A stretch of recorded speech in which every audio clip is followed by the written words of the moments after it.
샬롬, 말씀 읽어주는 김기웅 목사입니다. 오늘도 기대하는 마음과 사모하는 마음을 가지고 하나님의 말씀 함께 읽겠습니다. 예레미야 38장 1절부터 13절까지의 말씀입니다.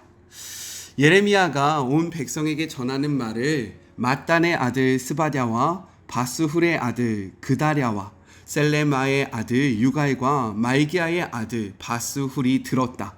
하나님의 메시지다. 이 성읍에 머무는 자는 누구든지 죽임을 당할 것이다. 칼에 찔려 죽거나 굶어 죽거나 병들어 죽을 것이다. 그러나 바벨론 사람에게 투항하면 목숨을 부지할 것이다. 하나님의 분명한 말씀이다. 이 도성은 반드시 바벨론의 왕의 군대에게 멸망당할 것이다. 그에게 점령당할 것이다. 신하들이 왕에게 말했다.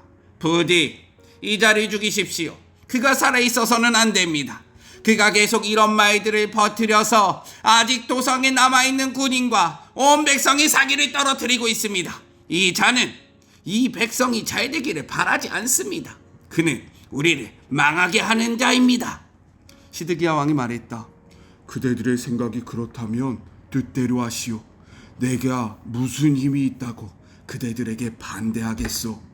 그래서 그들이 예레미야를 붙잡아 왕궁 경비대 뜰에 있는 왕자 말기야의 집 물 웅덩이에 빠뜨렸다. 그들은 그를 밧줄에 묶어 내려보냈다. 웅덩이 안에는 물 대신 진흙뿐이었다. 예레미야는 진흙 속에 빠졌다. 왕궁 관리였던 에티오피아 사람 에벳 멜렉은 사람들이 예레미야를 물 웅덩이 속으로 내동댕이 쳤다는 소식을 들었다. 그때 왕은 베냐민 문에서 나란 일을 보고 있었는데 에벳 멜렉이 왕궁을 나와 왕에게 달려가 말했다. 내 주인인 왕이시여, 저 자들이 큰 범죄를 저질렀습니다. 예언자 예레미야를 굶겨 죽이려고 그를 물 웅덩이 속에 던져 넣었습니다. 그는 죽은 목숨이나 다름이 없습니다. 지금 도성에는 빵 한 조각 남아있지 않습니다. 왕은 에티오피아 사람 에벳 멜렉에게 명령을 내렸다. 사람 3명을 데리고 가서 예언자 예레미야가 죽기 전에 어서 물 웅덩이에서 꺼내어라. 에벳 멜렉이 사람 3명을 구해 왕궁 의복 창고로 가서 헤어진 옷 조각 얼마를 얻어 하나로 묶고 밧줄과 함께 물 웅덩이 안에 있는 예레미야에게 내려보냈다. 에티오피아 사람 에벳 멜렉이 아래에 있는 예레미야를 부르며 말했다. 양쪽 겨드랑이와 밧줄 사이에 이 해진 옷 조각들을 끼워 넣으십시오.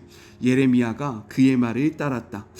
그들이 밧줄을 당겨 예레미야를 물 웅덩이 밖으로 꺼냈다. 그러나 그는 계속 왕궁 경비대 뜰에 감금되었다. 이것은 하나님의 말씀입니다.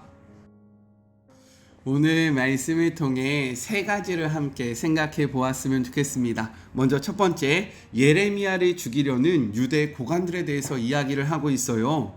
말기야 가문과 일단의 고관들이 예레미야를 왕에게 고소하고 빈 우물에 던져 죽이려고 합니다. 죽이려고 했던 이유는 무엇이냐면 바벨론이 포위한 상태에서 심판과 항복을 예언해서 사기를 떨어뜨리고 백성을 해롭게 한다라는 것이 그 이유였습니다. 우리 4절의 말씀을 같이 한번 볼까요? 이에 그 고관들이 왕께 아뢰되 이 사람이 백성의 평안을 구하지 아니하고 재난을 구하오니 청하건대 이 사람을 죽이소서. 그가 이같이 말하여 이 성에 남은 군사의 손과 모든 백성의 손을 약하게 하나이다 라고 이야기해요. 사실 그들에게 진실은 중요하지 않았습니다. 그들이 선지자를 판단하는 유일한 잣대는 무엇이었냐면 그들이 원하는 평안을 선포하는가 아니면 재앙을 말하고 있는가, 이 한 가지 잣대로 선지자를 평가했다라는 거예요. 평안을 말하는 선지자는 참된 선지자고 재앙을 말하는 선지자는 거짓이라고 생각합니다. 왜냐면요, 그들에게 중요한 것은 사람들의 반응이었기 때문인 겁니다. 그들에게 하나님의 뜻과 하나님의 반응은 중요하지 않았어요. 오로지 사람들의 생각만이 중요했습니다. 그렇기 때문에 사람들의 사기를 꺾는 예레미야를 죽이고자 한 것이에요. 진실이 중요하지 않았기 때문인 거죠. 성경은 이렇게 이야기합니다. 갈라디아서 1장 10절의 말씀이에요. 이제 내가 사람들에게 좋게 하랴 하나님께 좋게 하랴 사람들에게 기쁨을 구하랴 내가 지금까지 사람들의 기쁨을 구하였다면 그리스도의 종이 아니니라. 이 말씀 앞에 우리는 무엇을 중요하게 여기며 살아가고 있는지를 한번 돌아보기를 간절히 소망합니다. 첫 번째 적용입니다. 나의 판단 기준은 무엇입니까? 사람들의 평가입니까? 하나님의 평가입니까? 사람들의 기대입니까? 하나님의 기대입니까? 우리의 모습을 돌아보는, 그리고 내 내면의 모습을 진정으로 한번 살펴보는 그러한 시간이 되었으면 좋겠습니다. 둘째, 예레미야를 살리는 이방인 내시에 대해서 이야기를 하고 있어요. 구덩이에 갇힌 예레미야를 위해 탄원하고 구출한 자는 비유대인 내시 구스 사람 에벤멜렉이었습니다. 그는 예레미야가 구덩이에 빠졌음을 듣고요, 왕에게 나아가서 간구해요. 9절의 말씀입니다. 내 주 왕이여, 저 사람이 선지자 예레미야에게 행한 모든 일은 악하나이다. 성중에 떡이 떨어졌거늘 그들이 그를 구덩이에 던져 넣었으니 그가 거기서 굶어 죽으리이다 라고 이야기를 합니다. 우물에 던졌는데 우물이 말라서 진흙밖에 없었잖아요. 그리고 지금 성전에 그 성중에 떡이 다 떨어졌다라고 이야기했잖아요. 이것은 남유다의 상황이 얼마나 안 좋은지를 분명히 보여주고 있는 것입니다. 물이 많을 만큼 먹을 물도 없고 그리고 또 먹을 양식도 없는 이 상황 속에서 그곳에 던졌다는 것은 죽으라고 하는 것이니 이렇게 해서는 안 된다라고 이야기를 하고 있는 거죠. 근데 생각해보면 참 아이러니합니다. 왜 그런지 아십니까? 고관들이 누굽니까? 언약 관계를 가진 유대인 지도자들이에요. 그들은 하나님을 알고요, 하나님의 언약을 알았습니다. 하지만 그들은 하나님을 두려워하지 않았고요, 예레미야를 죽이려 했다라는 거예요. 반면에 에벤멜렉은요, 언약 밖에 있다고 여겨지는 비유대인이고 심지어 예배에 참석할 수 없었던 내시였습니다. 그럼에도 불구하고 그는요, 하나님을 알았고요, 하나님이 보내신 선지자였던 예레미야를 살려내는 일에 1등 공신이 된다라는 거예요. 이것을 통해서 우리는 무엇을 생각해 보아야 하냐면, 출신과 그리고 신분이 바른 신앙과 무조건적으로 연결되는 것은 아니라는 것을 분명히 보여주고 있습니다. 오히려 하나님 앞에서 어떠한 신앙의 모습을 소유하고 있는지, 그리고 지금 어떠한 관계로 살아가고 있는지가 더욱더 중요하다라는 것을 밝혀주고 있다라는 거예요. 예수님은요, 이렇게 말씀하셨어요. 누가복음 3장 8절의 말씀입니다.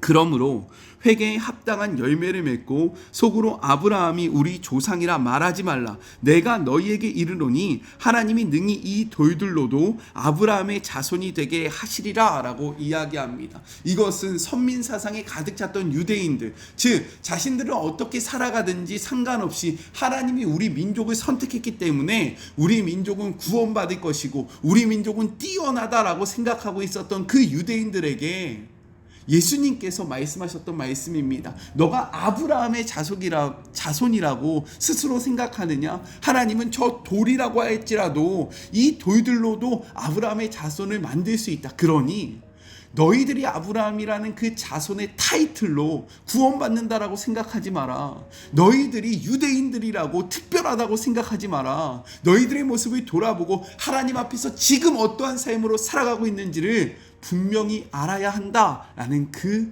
메시지였다라는 겁니다. 그래서 우리의 직분과 신앙의 연수로 믿음을 판단하지 않기를 소망해요.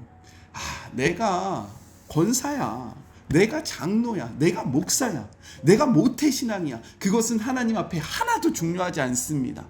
내가 지금 하나님 앞에 어떻게 살아가고 있는지, 내가 하나님 앞에 어떠한 모습으로 서 있는지가 더 중요하다라는 거예요. 그래서 두 번째 적용입니다.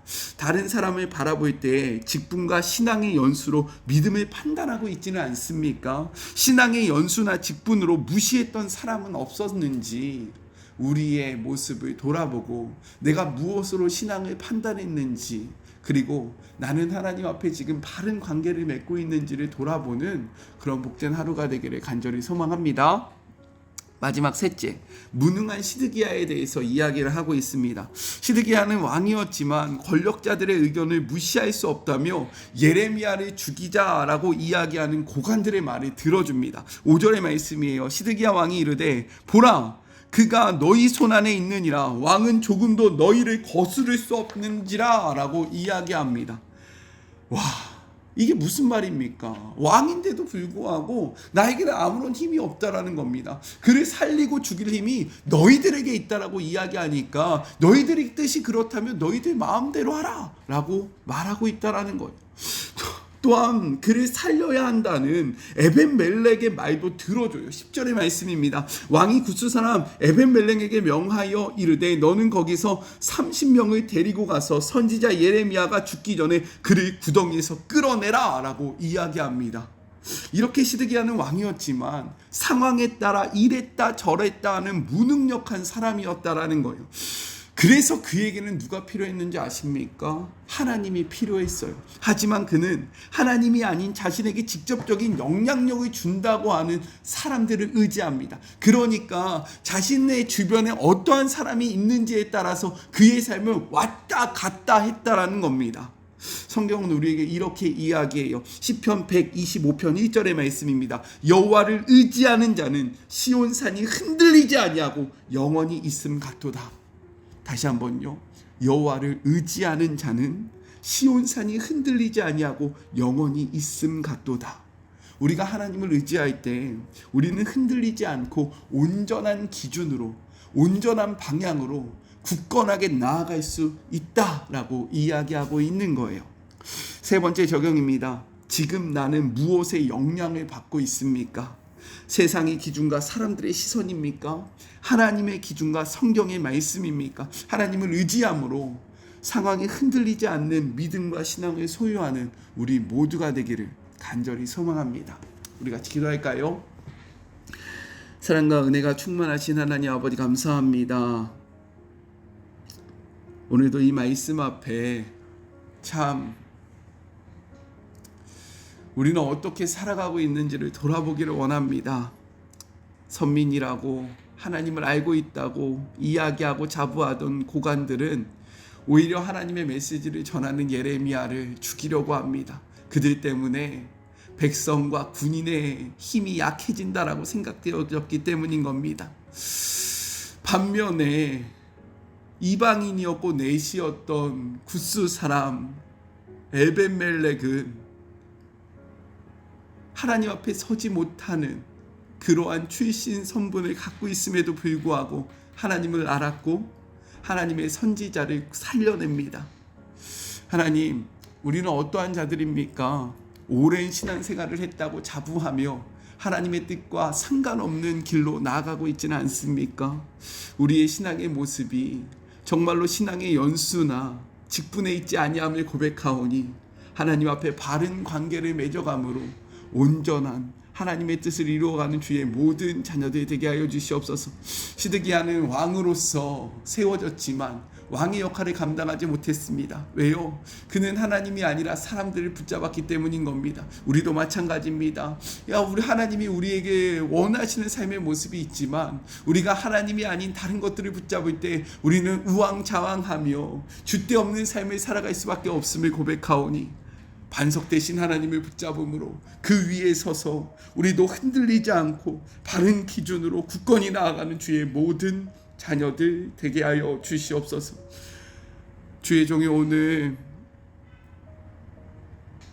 또 말씀을 들고 나아갑니다. 하나님, 오늘 만나는 모든 자들에게 하나님의 사랑을 온전히 전하게 하시고 오늘 만나는 이 만남 가운데 하나님의 축복이 함께 할 수 있도록 주의 종에게 은혜와 은총을 덧입혀 주시고 또한 함께 이야기를 나누는 모든 자들의 마음속에 하나님의 사랑이 가득 차게 하여 주시옵소서. 주님을 바라보고 의지하며 거룩하신 예수 그리스도의 이름으로 간절히 기도드립니다. 아멘. 네, 제가 기도했던 것처럼 오늘 저희 교회 청년이 일하는 그 직장에 그 점장을 만나러 갑니다. 그 점장님이 믿음 생활을 안 하시는 분인데 기독교에 대해서 좀 궁금해지기 시작하셨나 봐요. 그래서 저희 청년이 우리 교회 목사님 한번 만나보실래요? 라고 이야기했더니 그래? 라고 이야기해서 오늘 미팅을 하러 가는데요. 이 첫 시간이 정말로 그곳에 직장인 예배가 세워지는 그러한 선한 일로 발전될 수 있게 해달라고, 또한 그 만나는 그 모든 자들이 마음의 문을 열고 하나님을 영접하는 역사가 일어날 수 있도록 함께 기도해 주시면 너무나도 감사하겠습니다. 저는요, 삶의 자리가 시작되는 월요일 날 또 만나도록 할게요. 사랑하고 주님의 이름으로 축복하면서 오늘 하루도 힘내세요. 우리 월요일 날 만나요. 안녕. 오늘도 수고하셨습니다.